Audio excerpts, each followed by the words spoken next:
I'm going to ask you to criticize the book later, but for now, Jami, one of the things that caught my attention in the book, there are a lot of rumors about how your dad created wealth and the ITT connection and so on. And then you try to talk about them in the book. And then there's also another popular one on how the father bought a shipload of Bibles, and then sunk them in some sea out there, and quite a number of Nigeria. Yes, you deliberately picked on those things, didn't you? Yes, I did. In the book.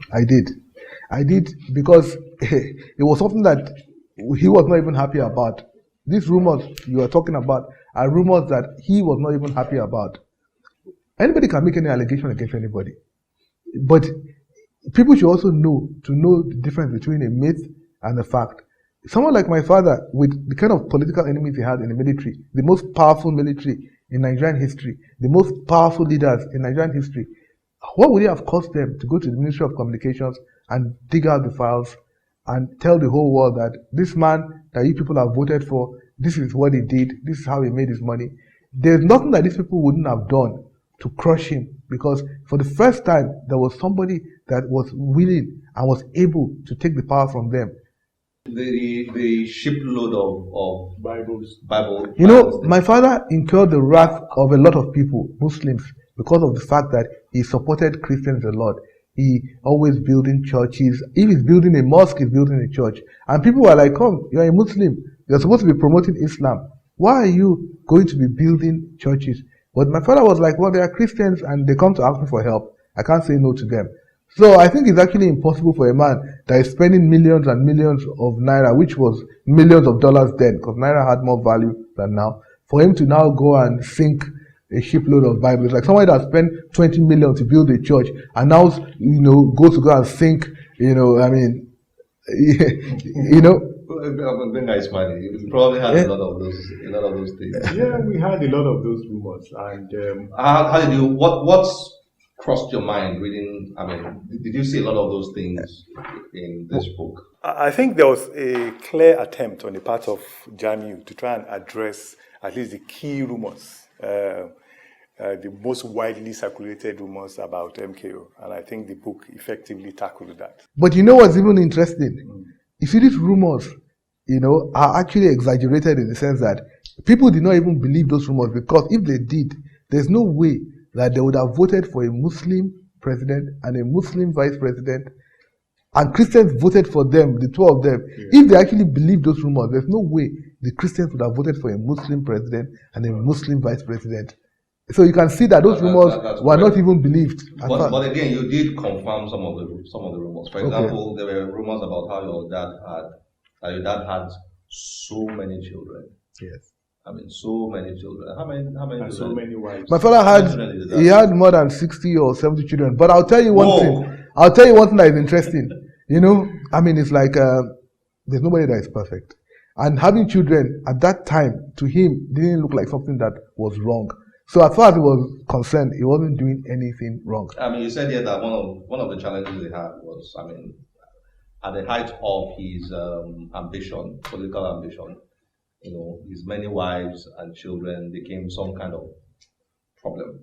You said somewhere there. Yes. Am I correct? Yes. No, what I said. Or you insinuated that. No, what I said was that. Particularly in the sense that when the crisis actually ensued, there was a lot of pressure on the wives and the children from MKO's political opponents.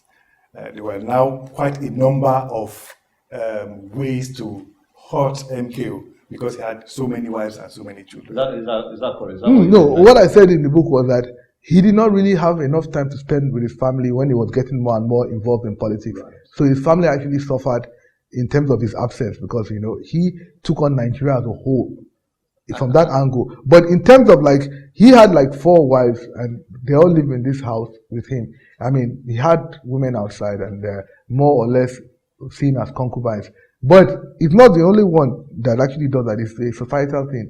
In Nigeria, a lot of people might not tell you, well, you know already, I'm sure, that once you have reached a certain status, in most cases, 60%, 70% of men have more than 5, 6, 7 women. Some are official, some are not. But it's not a good quality to have. I will call it a fault. But in this, and I like the way you pointed that out. Yeah.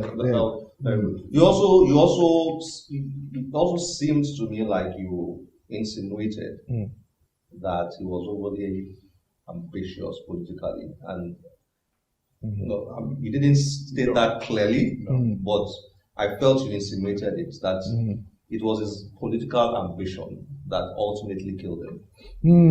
Is that correct? Is that what you had in mind? What I said was that he was ambitious politically, but some of the strategies he used were not quite effective. For example, when he became the flag bearer for the SDP, he was in a position to determine who becomes the chairman of the SDP. But because he felt he had stepped on former for Alhaji Yaradua, he wanted to please him, and he now allowed him to pick the chairman of the party, who happened to be Mr. Tony Anene, and he was the chairman of the party and some other members of the party that eventually made it easy for the military to push his mandate aside. But had it been he had actually used this opportunity to pick his own chairman, he would have had a party that was more loyal to him, and would have been easier for him to actually fight for his mandate. So he made some mistakes in terms of the political strategies he took, but it wasn't really his fault, because at the end of the day, the most important objective was achieved, which was to win the election. I mean, it's just unfortunate that we live in such a barbaric country in which somebody can actually, win an election, and in broad daylight, somebody will come and just destroy everything. It's unfortunate. Benga, before I go back to you, Benga, it was interesting for me to see from your book that Abiola actually developed his ambition to become president from way back in the 70s. He had been thinking about the presidency since the 70s.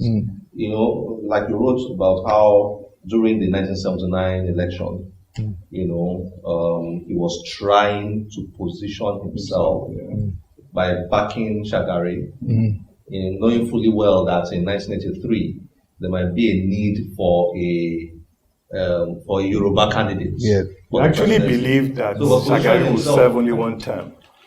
Yeah, he believed yes, from the book, yeah. All that. Interesting.